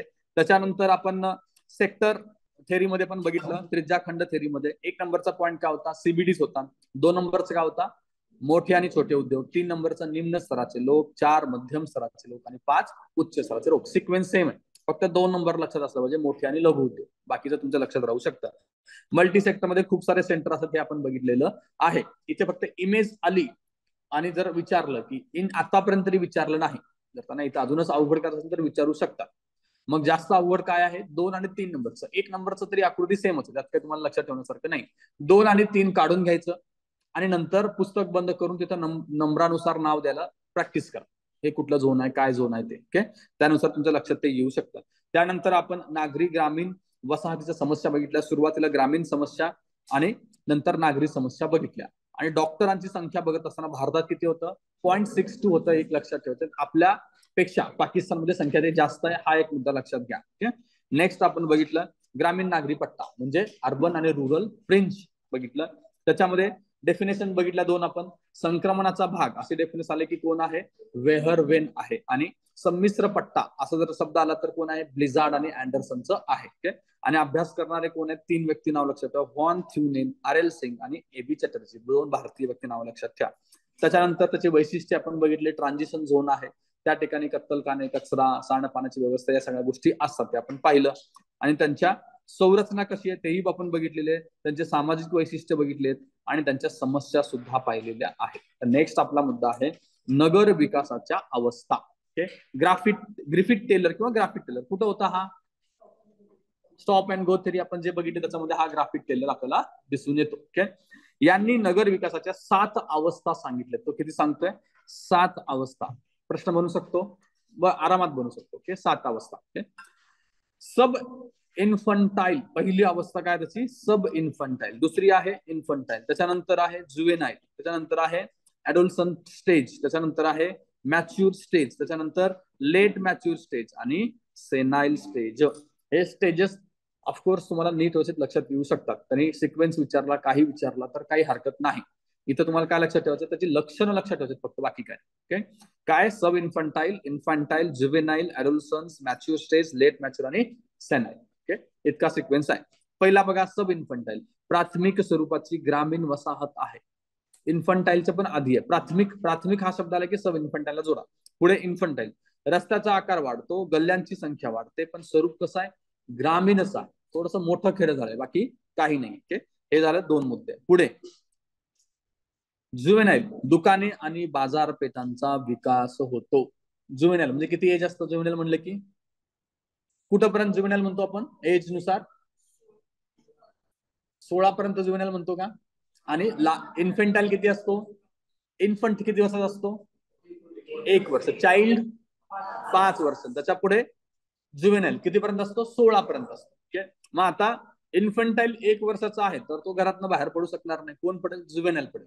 त्याला दुकानात वगैरे जायचं असेल तर ते जुवेनाईल, दुकान आणि बाजारपेठा लक्षात ठेवा. तुमचं कन्फ्युजन जुवेनाईल आणि इन्फंटाईल मध्ये होणार नाही. ओके. त्याच्या पुढचा मुद्दा ऍडोलसन. इथे काय, व्यापारी क्षेत्र आणि निवासी क्षेत्र स्पष्टपणे पाहायला मिळतात. ओके. एखादा दुसरा कारखाना सुद्धा या ठिकाणी असतो. हे ऍडोलसन्स एज आहे. काय म्हणतोय, ऍडोलसनचं काय बोललंय, अच्छा एज म्हणतोय. Okay okay okay okay. Adolescence age आपण पुढे ठेवतोय 11 ते 18 पर्यंत किंवा 9 ते 18 पर्यंत पण काही काही ठिकाणी आपण ठेवलेलं आहे. ओके. ह्याच्यात काय आहे, व्यापारी क्षेत्र आणि निवासी क्षेत्र स्पष्टपणे पाहायला मिळतात. ओके. हे एज आहे ना, या एज मध्ये आपण सगळ्या गोष्टी स्पष्टपणे पाहायला शिकतो, राईट. समाजामधलं डिव्हिजन असो, मेल फिमेल मधलं डिव्हिजन असो, हे सगळं ऍडोलसन एज मध्ये दिसतं आपल्याला. तर त्यामुळे तुम्हाला स्पष्ट डिव्हिजन दिसणारं इथे सुद्धा ऍडोलसन स्टेज दिसू शकतं. ओके. त्याच्या पुढे मॅच्युअर स्टेज मध्ये आलं तर काय, मॅच्युरिटी म्हणजे काय, भरभराट. ओके. उद्योगधंद्याचा भरभराट. ओके. पुढे व्यवसाय, उद्योग, प्रशासन, शिक्षण केंद्रे तयार झालेली असतात, अनेक मजली इमारती तयार होतात. हे झालं तुमचं मॅच्युअर स्टेजचं. पुढे आहे लेट मॅच्युअर स्टेज, नगर विकासाची शेवटची पायरी आहे. तुम्हाला वाटू शकते की सेनाईल स्टेज असलं पाहिजे ना, सिक्वेन्स जर बघितला तर. Okay. But let mature stage हेच नगर विकासाची शेवटची पायरी आहे, हा मुद्दा लक्षात ठेवा. ओके. सभोवताली उपनगरांची निर्मिती व्हायला सुरुवात झालेली असते. ओके. 10 लाखापेक्षा अधिक लोकसंख्या या ठिकाणी आढळून येते. म्हणजे लेट मॅच्युअर स्टेज मध्ये असणारे आपल्या देशात किती शहर आहेत, 53. 10 लाखाच्या वरती असणारे 53 आहेत ना. ओके.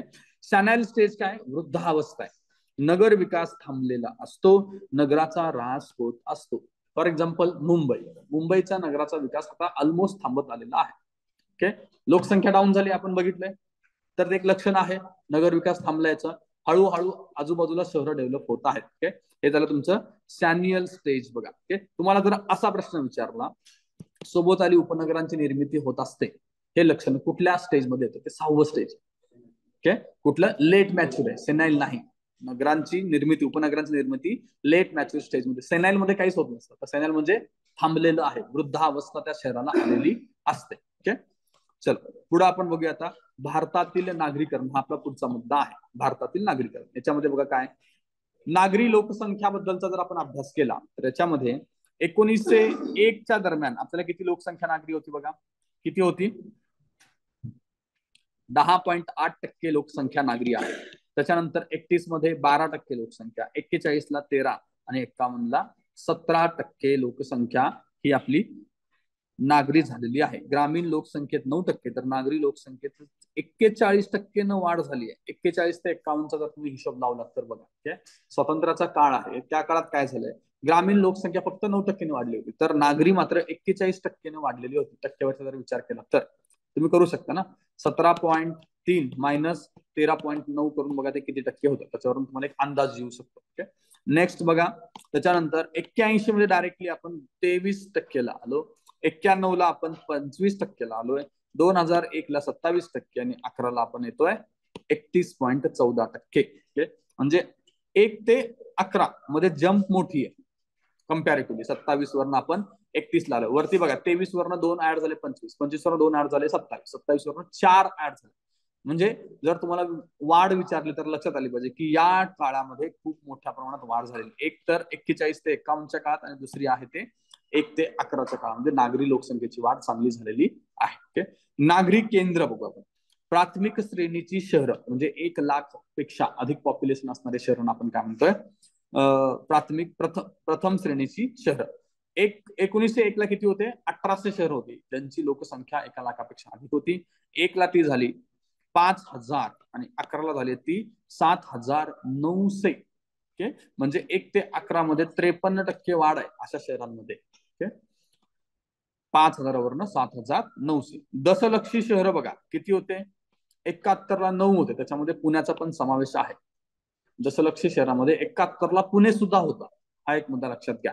81 ला 12 झाली, 91 ला 23 झाली आणि 1 ला 35 झाली आणि 11 ला 53 झाली. 11 तुम्हाला माहिती आहे 53, त्याचा फक्त आकडा उलटा करायचा तर तुमचं 1 लक्षात येऊ शकतं 35. ओके, 35 आणि 53 लक्षात ठेवा. त्याच्या पुढे 2011च्या जनगणनेनुसार सर्वाधिक लोकसंख्येची शहरं 2011 नुसार कोण कोण आहेत? पहिल्यांदा मुंबई, त्याच्यानंतर दिल्ली, त्याच्यानंतर कलकत्ता. ओके, DCC लक्षात ठेवा. ओके, पहिलं मुंबई तर तुम्हाला फिक्स माहिती आहे की नंतर कोण आहे? दिल्ली, डी झालं. नंतर कोण आहे? कलकत्ता, सी झालं. नंतर कोण आहे? चेन्नईचा सी आणि बेंगलोरचा बी. DCC बँक माहिती आहे तुम्हाला? काय असतं DCC bank? District cooperative bank असते. DCC बँक लक्षात आलं तर तुम्हाला खालचे 4 सिक्वेन्स लक्षात राहतील. त्याच्या पुढे बघा हैदराबाद. ओके, हैदराबाद नंतर कोण आहे?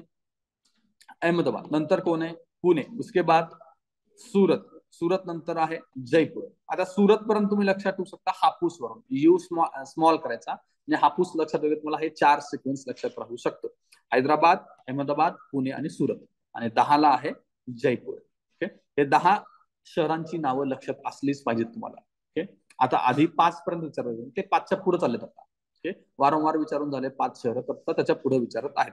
2026 मधील प्रोजेक्शन नुसार 2026 प्रोजेक्शन तुम्ही पॉप्युलेशन मध्ये बघताय 38.2% भारतीय शहरवासी असणार आहेत. 38.2% भारतीय कसे असणार आहेत? शहरवासी. 2026 आता जर आपलं सेन्सस आला असता तर कदाचित तेवढे झाले असते. ओके, 31 वरनं आपण 38 किंवा 40% पर्यंत पोहोचू शकतो. ओके, आणि आता सध्या आपल्या महाराष्ट्राचं किती आहे? 45% आहे. ते वाढून 60% पण जाऊ शकतं आता जर नवीन आपला सेन्सस आला तर. ओके, पुढे 2026 मध्ये शहरी राज्य कोण आहेत बघा. पहिला कोण आहे? तमिळनाडू. हा पॉईंट लक्षात ठेवायचा. हे स्टार करून ठेवला मी. तमिळनाडूमध्ये 3/4 नागरिक लोक आहेत आणि महाराष्ट्रात किती आहेत? 61%. कधीच चाललंय? 26च्या प्रोजेक्शन नुसार चाललेलं आहे. आणि त्यानंतर येतं गुजरात, त्याच्यानंतर येतं पंजाब. तमिळनाडू, महाराष्ट्र, गुजरात आणि पंजाब 26च्या प्रोजेक्शन नुसार नागरी नागरी लोकसंख्या जास्त असणारी शहरं सिक्वेन्स मध्ये लावा. तमिळनाडू बघा डायरेक्टली 3/4 आहे, फक्त 1/4 लोक ग्रामीण भागात दिसणार आहेत. तसं जवळपास क्षेत्र आपलं सुद्धा आहे. ग्रामीण राज्य कोण असणार आहेत? हिमाचल प्रदेश, आसाम, ओरिसा, सिक्कीम, त्रिपुरा, नागालँड आणि बिहार. हे वरचे सगळे कसे आहेत? एकतर आदिवासी किंवा डोंगराळ भागातले शहर आहेत. तर बिहार एक लक्षात ठेवा, ते सुद्धा ग्रामीण शहरच किंवा ग्रामीण डिस्ट्रिक्टच ग्रामीण राज्यच राहणार आहे. पुढे आता महाराष्ट्रातील नागरीकरणाकडे आपण येऊया. पुढचा पॉईंट आहे महाराष्ट्रातल्या नागरीकरणाकडचा. ओके चलो पुढे आपण बघूया महाराष्ट्रातील नागरीकरणाकडे. महाराष्ट्रातील नागरीकरणामध्ये पहिला आपला मुद्दा आहे पूर्वीची शहरं कुठली होती बघा, आणि याच्यात विचारण्यासारखं आहे कुठल्या राज्याची ती राजधानी होती. पहिला आहे सोपारा. सोपारा कुणाची राजधानी बघा, अप्रांत राज्याची ती राजधानी होती. सोपारा कुठं होतं, मुंबई पासून 35 किलोमीटर जवळ असणारं ते ठिकाण होतं. आजचा नाला सोपारा कदाचित असू शकतो. ओके पुढे पैठण, शालिवाहन राज्याची राजधानी औरंगाबाद. ओके पैठण शालिवाहन राज्याची राजधानी हे लक्षात वरचं आहे अप्रांत.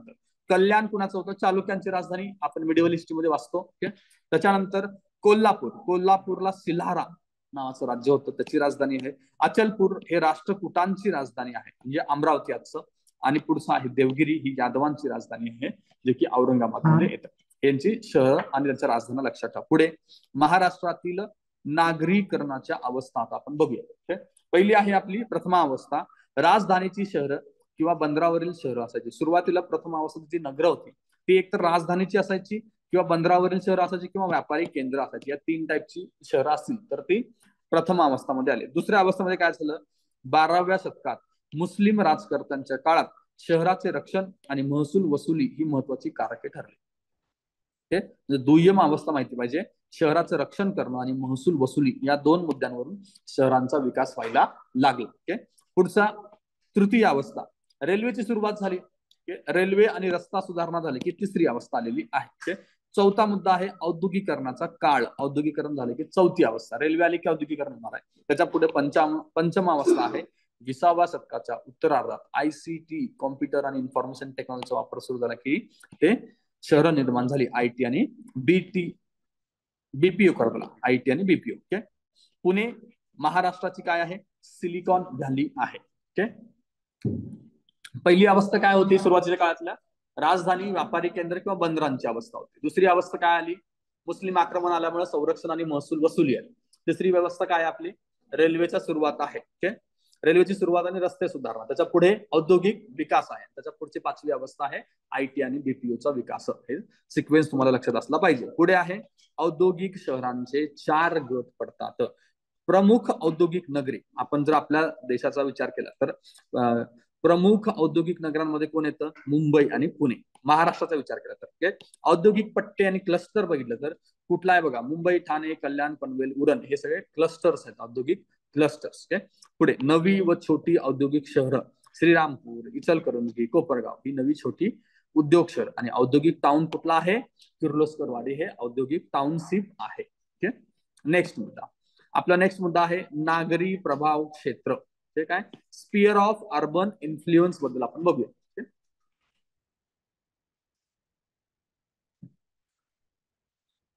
नागरी केंद्राचा त्याच्या सभोवतालच्या प्रदेशावरती प्रभाव असतो, त्यास नागरी क्षेत्र किंवा अर्बन फील्ड म्हणायचं. म्हणजे कुठपर्यंत त्या शहराचा प्रभाव आहे त्यापर्यंत, तिथपर्यंतच्या एरियाला त्या शहराचा नागरी प्रभाव क्षेत्र म्हणतो. आणि त्याच्या पुढे दुसरा नगराचा प्रभाव असतो. राईट. आता आपण असं बघू शकतो की बॉर्डर लाईनला जर तुम्ही बघितलं, नंदुरबार मध्ये राहणारा कुठला तरी एखादा व्यक्ती असेल समजा, की त्याच्या जवळ असणाऱ्या लोकांवरती नंदुरबारचा प्रभाव असेल. थोडस लांब गेलं जरी महाराष्ट्रात जरी असला तरी मग त्यांना सुरतचा प्रभाव जाणू शकतो. ओके मग कुठपर्यंत सुरतचा प्रभाव आहे ते सुरतचं प्रभाव क्षेत्र झालं, आणि त्याच्या अलीकडं नंदुरबारचा प्रभाव क्षेत्र झाला. तर ते कशावरून ठरतं ते डिटेलमध्ये आपण खाली बघूया. ओके पहिला मुद्दा तरी तो लक्षात घ्या. पुढे जर्मन आणि स्कॉटलंड मधील भूगोल तज्ञ त्यास काय म्हणतात, उमलँड म्हणतात. हिंटरलँड, उमलँड आपण वरती एका ठिकाणी बघितलंय, ते जर्मन वाले त्याला उमलँड म्हणतात. आणि बंदरामुळे प्रभावित झालेल्या क्षेत्रास काय म्हणायचं, हिंटरलँड म्हणायचं. ओके तर दोन्ही लक्षात ठेवा. नेक्स्ट पॉइंट आपला आहे नागरी प्रभाव क्षेत्र निश्चित करण्याच्या पद्धती कशा आहेत. प्रभाव क्षेत्र निश्चित करण्यासाठी एक तुमची असैद्धांतिक किंवा निरीक्षण पद्धत आहे, आणि दुसरी आहे सैद्धांतिक पद्धत आहे, non theoretical observation method. Non theoretical किंवा ऑब्झर्वेशन मेथड, आणि खालचा आहे थेरॉटिकल मेथड. आता निरीक्षण मेथड किंवा असैद्धांतिक मध्ये काय आहे, ज्या ठिकाणापासून लोक नागरी केंद्राकडे प्रवास करतात त्या ठिकाणापर्यंत वस्तू व सेवा नागरी केंद्रापासून पुरवल्या जातात त्याचे निरीक्षण केले जाते. म्हणजे लोक प्रवास कुठल्या भागातून इथपर्यंत करतात एक कंडिशन, आणि दुसरं कुठल्या भागापर्यंत इथून वस्तू आणि सेवा पुरवल्या जाऊ शकतात. या 2 गोष्टींचं निरीक्षण करून त्या शहराचं प्रभाव क्षेत्र ठरवलं जाऊ शकतं. राईट. पुढे बघा, आता सैद्धांतिक थेरी आपल्यासाठी महत्वाची आहे. पहिली थेरी आहे डिटर्मिनिस्ट टेक्निक. काही घटक संचांची वारंवारता अभ्यासली जाते, त्याची फ्रिक्वेन्सी अभ्यासली जाते. त्यातलं उदाहरण आहे वाहतूक आणि संदेशवहन, हे अभ्यासलं जातं. ओके. आणि ते अभ्यासण्यासाठीच्या मेथड्स कुठले आहेत? पहिली तुमची मेथड आहे ग्रॅव्हिटी मेथड. कुणी मांडले? झिफ. तर या शास्त्रज्ञांची नावं लक्षात ठेवा. ओके. ग्रॅव्हिटी मेथड मांडले ZIPF, झिफनं. ओके. त्याच्यानंतर लॉ ऑफ रिटेल ग्रॅव्हिटेशन कुणी मांडले? WJ रॅली यांनी मांडलेला आहे. आणि ब्रेकिंग पॉइंट थेरी मांडलेली आहे P. कॉनव्हर्स. ओके. हे तीन नावं लक्षात असली पाहिजे. ग्रॅव्हिटी आहे झिफ यांची. The law of retail gravitation, retail ग्रॅव्हिटेशनची थेरी आहे WJ रॅली यांची. आणि ब्रेकिंग पॉइंट थेरी आहे P. Converse. Okay. Next point. आता हे झालं डिटर्मिनिस्ट टेक्निक बद्दलचं. पुढे आहे आपलं प्रोबॅबिलिस्टिक व ऑर स्टोचॅस्टिक टेक्निक. याच्यात पहिलं आहे Huff's model, HUFF, Huff's model. Okay. To rationalise and determine the probability of. लोक विशिष्ट शहराकडेच का जातात, लोक विशिष्ट शहराकडेच का आकर्षित होतात, त्याच्याबद्दल त्यांनी एक रॅशनलाइज प्रोबॅबिलिटीज देण्याचा प्रयत्न केला हफ यांनी. प्रोबॅबिलिस्टिक आले की हफ लक्षात ठेवायचं. ओके. आता याच्यामध्ये डिटेल काय फक्त बघू नका, याच्यामध्ये डिटेल बघण्यापेक्षा फक्त त्यांची नावं लक्षात ठेवा. ग्रॅव्हिटी आली की कोण पाहिजे? झिप तुमच्या लक्षात आला पाहिजे. लॉ ऑफ रिटेल आला की WJ आली. आणि ब्रेकिंग पॉइंट आला की कॉनव्हर्स. आणि प्रोबॅबिलिस्टिक आली की हफ. हे चारच सायंटिस्ट आणि त्यांच्या थेरी लक्षात घ्या. आता पुढे प्रादेशिक असंतुलन हा एक मुद्दा आपल्याकडे आहे. असमान विकासाचे कारण काय आहेत? बघा, पहिलं कारण काय असलं पाहिजे? साधन संपत्तीचं असमान वितरण असणं. ओके. साधन संपत्तीचं वितरण असमान असल्यामुळे सुद्धा तुम्हाला विकास आणि अविकसितपणा दिसतो. पण याच्या उलट सुद्धा तुमच्या लक्षात येत असेल, तुम्ही जर पाहिलं असेल भारताच्या केसमध्ये किंवा इतर केसमध्ये, बघा जिथं साधन संपत्ती आहे उलट तिथेच तुम्हाला कमी विकास दिसतो. जिथं साधन संपत्ती नाहीये तिथे विकास जास्त दिसून येत आहे. महाराष्ट्राचा विचार केला की विदर्भ विचारात घेऊ शकता, किंवा तुम्ही ओव्हरऑल इंडियाचा विचार केला तर तुम्ही झारखंड आहे, छत्तीसगड आहे, या लोकांचा विचार करू शकता. किंवा जमिनीचा विचार केला तर उत्तर प्रदेश आणि बिहार पण आहे, सुपीक जमीन वगैरे आहे. ओके. पण कम्पॅरेटिव्हली काही इतर ठिकाणी तसं नाही. ओके. महाराष्ट्राचं बघा, पुणे, असं काही विशेष रिसोर्सेस आहेत का? नाही. पुणे चांगलं डेव्हलप आहे. मुंबईला काय फक्त समुद्र किनारा लाभला आहे म्हणून. पण ती काय आहेत? सुरुवातीपासूनच ऍडमिनिस्ट्रेटिव्ह सेंटर्स आहेत, त्याच्यामुळे त्यांची डेव्हलपमेंट झालेली आहे. पुढचा मुद्दा साधन संपत्तीचा असमान वापर, हा मुद्दा महत्वाचा आहे. साधन संपत्तीची उपलब्धतेपेक्षा वापर महत्वाची घटक आहे. वापर तुम्ही कसा करता त्यावर तुमची डेव्हलपमेंट आहे. ओके. त्याच्या पुढे विकासासाठी प्रयत्नांमधील असमानता, हा त्याच्याहून जास्त महत्वाचा मुद्दा आहे. म्हणजे लिडरशिप जे आहे ते महत्वाचं आहे, ज्याने डेव्हलप केलं आहे. ओके. जर तुम्ही असं विचार केला तर सांगा की आता आपण कोकणाचा विचार केला तर तुमच्या समोर लिडरशिप आठवते का? सांगायचा मुद्दा होता. जसं की कोकण आपल्याला सापडत नाही, पण पश्चिम महाराष्ट्रामध्ये मला लीडर सापडतो, मराठवाड्यामध्ये सापडत नाही, जो की असं मराठवाड्याला होल्ड करू शकतो. ओके.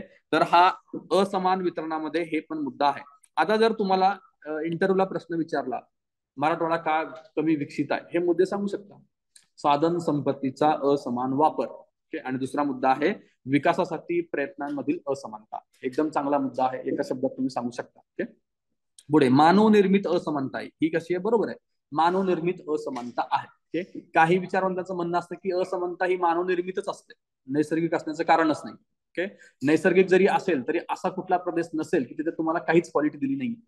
तुम्हाला खनिज संपत्ती नसेल तर तुम्ही उलट चांगलं काम करणारे लोक असतात, हुशार लोक असतात, त्यामध्ये होतं. तुम्ही स्कॅन्डिनेव्हियन कंट्रीजचा विचार केला की त्यांच्याकडे ती पुढे जाण्याचं कारण काय? बघा, स्कॅन्डिनेव्हियन कंट्रीचा असं एक थेरी, अनेक थेरी आहे त्याला, एक त्यातली एक थेरी आहे की ती लोक खूप काम करतात. कधी? विंटर यायच्या आधी. ओके. तुम्ही गेम ऑफ थ्रोन्स बघितलं असेल तर ते वारंवार ते म्हणत असतात की विंटर इज कमिंग.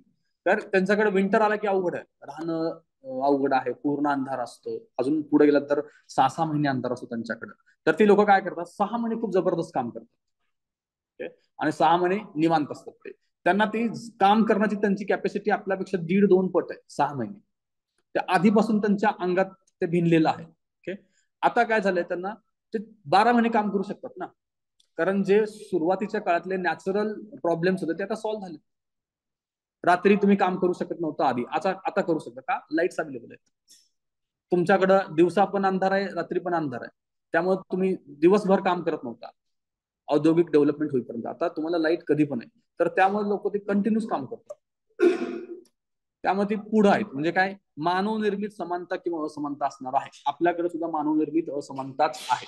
ओके, पुढं प्रादेशिक असमानता बघा, इंटरस्टेट असते, इंट्रास्टेट असते. इंटर म्हणजे दोन स्टेटच्या मध्ये, इंट्रा म्हणजे स्टेटच्या आतमध्ये, आणि टोटल आणि सेक्टर असे चारही प्रकारे असमानता असू शकते. आता याचा पुढचा बघू व्यक्ती, जॉन आर फ्रीडमन्स. जॉन आर फ्रीडमन्स बद्दल बघूया. सेंट्रो पेरिफेरियल मॉडेल त्यांनी सांगितलेलं आहे. सेंट्रो पेरिफेरी मॉडेल. ओके, याच्यामध्ये फ्रीडमन यांनी गाभा क्षेत्र आणि परीघ यांचा संबंध किंवा नात्याच्या स्वरूपाने विकासाचे मॉडेल प्रस्तुत केले. त्यास ते सर्क्युलर किंवा क्युम्युलेटिव्ह फीडबॅक प्रोसेस म्हणतात. Okay, John Fridman. हे कशाबद्दल चाललंय, आपण प्रादेशिक असमानता बद्दल चाललेलं आहे. प्रादेशिक असमानता आलं की तुम्हाला जॉन फ्रीडमन आठवले पाहिजे. ओके, आणि त्यांनी काय सांगितलंय, सेंट्रो पेरिफेरी मॉडेल सांगितलेलं आहे. त्याच्या पुढे बघा, थेरी काय आहे, सुरुवातीस गाभ्यास बळकटी मिळत असते, गाभ्याकडे कुशल मनुष्यबळ आकर्षित होत असते, गाभ्यात निर्मित वस्तू व सेवांचा ओघ परकीय प्रदेशाकडे वाढतो, त्याचा परिघातील उद्योगधंद्यांवरती वाईट परिणाम होत असतो. त्याला ते काय म्हणतात, बॅक वॉश वॉटर म्हणतात.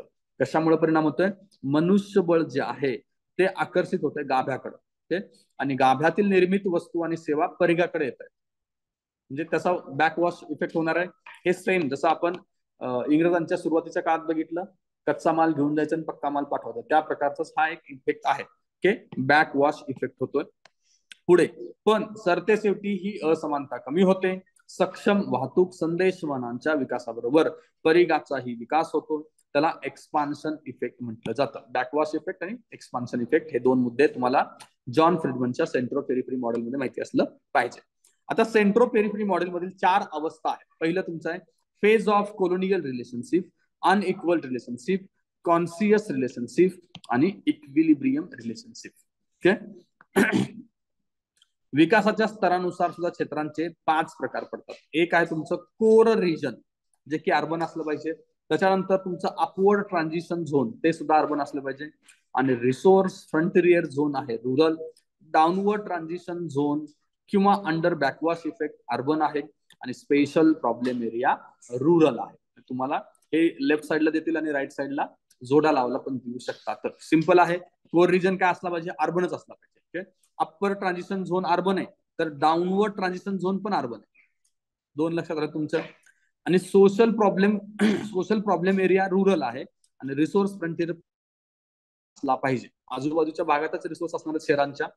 पुढचा मग, फ्रीडमन यांनी व्हेनेझुएला देशाचा अभ्यास करून हे मॉडेल तयार केले आहे. ओके, व्हेनेझुएला एक लक्षात ठेवा. फ्रीडमन यांनी या 6 परिणामांचा अभ्यास करून हे मॉडेल मांडले. 6 परिणाम कुठले आहेत, dominance, information, psychological science, modernisation, linkage आणि प्रोडक्शन, याचा अभ्यास केलेला आहे. आता याच्यामध्ये इतक्या सगळ्या गोष्टीपेक्षा एकच फक्त लक्षात ठेवा, असमानता बद्दल जर तुम्हाला काही विचारलं गेलं तर तुम्हाला 2च मुद्दे आले पाहिजे. एक आहे जॉन आर फ्रीडमन आणि त्यांचं मॉडेल सेंट्रो पेरिफेरी मॉडेल. ह्याच्या पुढे बाकी इथं काही लागणार नाही. त्याच्या पुढचा हा, आणि बॅकवॉश इफेक्ट आणि एक्सपान्शन इफेक्ट एक बघा, ते एक तुम्हाला लागेल. नेक्स्ट आहे प्रादेशिक असंतुलनाची कारणं काय काय बघा. असंतुलन निर्माण करणारे घटक कुठले कुठले असतात. पहिलं ऑफकोर्स असलं पाहिजे भौगोलिक असंतुलन असणार आहे. दुसरं आर्थिक असणार आहे. तिसरं सामाजिक आहे, राजकीय आहे, आणि नंतर आहे मानवी. सर्वात अधिक कारणीभूत असणारा घटक कोण आहे, मानवी. ओके, नेक्स्ट, भारतीय प्रादेशिक असंतुलन निर्माण होण्याची कारणे. भारतातील प्रादेशिक असंतुलन का निर्माण झाल्याची कारण. पहिला पॉइंट आहे आपला, प्राकृतिक विविधता आहे भारतात मोठ्या प्रमाणामध्ये. कृषी मधील आधुनिक तंत्रज्ञानाचा फरक आहे. पंजाब हरियाणाच्या साईडला जी आपली डेव्हलपमेंट झाली हरित क्रांती, दुसरीकडे नाही झाली, हा एक फरक दिसतो. खासगी क्षेत्रातील गुंतवणूक सुद्धा प्रादेशिक फरक आहे. म्हणजे पश्चिम महाराष्ट्रात होते, मराठवाड्यामध्ये होत नाही, हा एक डिफरन्स आहे. त्याच्या पुढे प्रादेशिक राजनीतीचा सुद्धा खूप मोठ्या प्रमाणात फरक पडत असतो. त्याच्या पुढे पारंपरिक कारण आहेत का, आहेत. पारंपरिक कारण कसं, आता मुंबई का डेव्हलप झालेला आहे, समुद्राच्या किनारी असल्यामुळं तिथून होणारा समुद्रा थ्रू व्यापार, हे त्याचं पारंपरिक कारण आहे. ओके, पुणेचा पण विकास होण्याचं कारण काय होतं, पुणे मुंबईच्या जवळ होतं, त्यामध्ये तिथं रेल्वे लवकर टाकण्यात आली, रस्ते लवकर बनवण्यात आले, त्याच्यामुळे पुण्याचा पण विकास असा झालेला आहे. त्याच्या पुढे शासनाची उदासीनता आणि पक्षपातपणा शासन पण असं करतं की या ठिकाणातील लोकांनी आम्हाला वोटिंग दिलं नाही तर मग आता तुमच्याकडे आम्ही बघतो, असं पण राजनीती असते. ओके. त्याच्या पुढे आहे नैसर्गिक साधन संपत्तीचा अविवेकपूर्ण वापर. ओके. हे सुद्धा आहे. पुढे मंद औद्योगिकरण, काही ठिकाणी औद्योगिकरण मंद प्रमाणात असतं. गरिबी आणि बेरोजगारी मुळे सुद्धा प्रादेशिक असंतुलन निर्माण होतं. प्रादेशिक असंतुलनामुळे गरिबी येते असं आपल्याला वाटू शकतं. ओके. पण गरिबी बेरोजगारी असल्यामुळे सुद्धा उलट सुद्धा होऊ शकतं. ओके. लोकसंख्या वाढीचा तीव्र वेग, ओके, राजकीय सामाजिक अस्थिरता, आंतरराष्ट्रीय राजनीती सुद्धा मॅटर करते. आंतरराष्ट्रीय राजनीती आता कसं मॅटर करते? आता दिल्ली आणि मुंबईचं महत्व कमी करायचं आहे आणि आपल्याला गांधीनगर अहमदाबादचं महत्व वाढवायचं आहे. हे आंतरराष्ट्रीय राजनीती दिसून येते आपल्याला. ओके. बाहेरचे लीडर्स त्या साईडला येतात, भेटतात, किंवा प्रधानमंत्री तिकडचे असल्यामुळे आपल्याकडचे एक उद्योगधंदे तिकडे जात आहेत. तुम्हाला लक्षात येतं हे राजनीती, आंतरराष्ट्रीय राजनीतीचा उपयोग करून घ्यायचा. ओके. पुढे नैसर्गिक आपत्ती ऑफकोर्स आहे, ज्या ठिकाणी जास्त आहे तिथे नुकसान होतं. आणि त्याच्या पुढे आहे सामाजिक अव्यवस्था. ओके.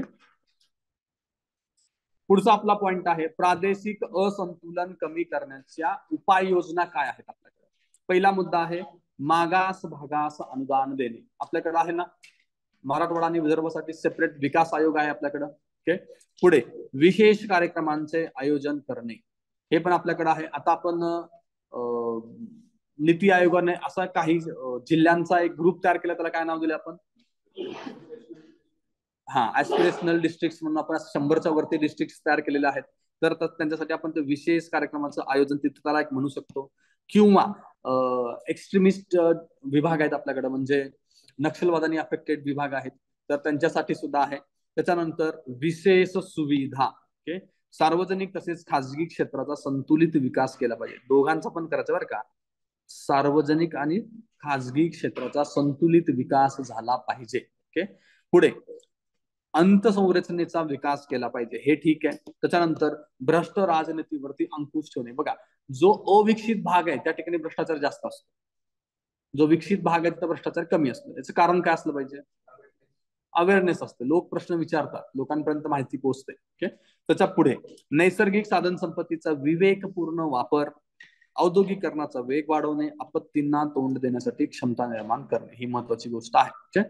पुढे महाराष्ट्रातील असंतुलन बघा. महाराष्ट्रात विकसित, मध्यम विकसित आणि अविकसित असं 3 कॅटेगरीमध्ये बघू. विकसित मध्ये कोण आहे?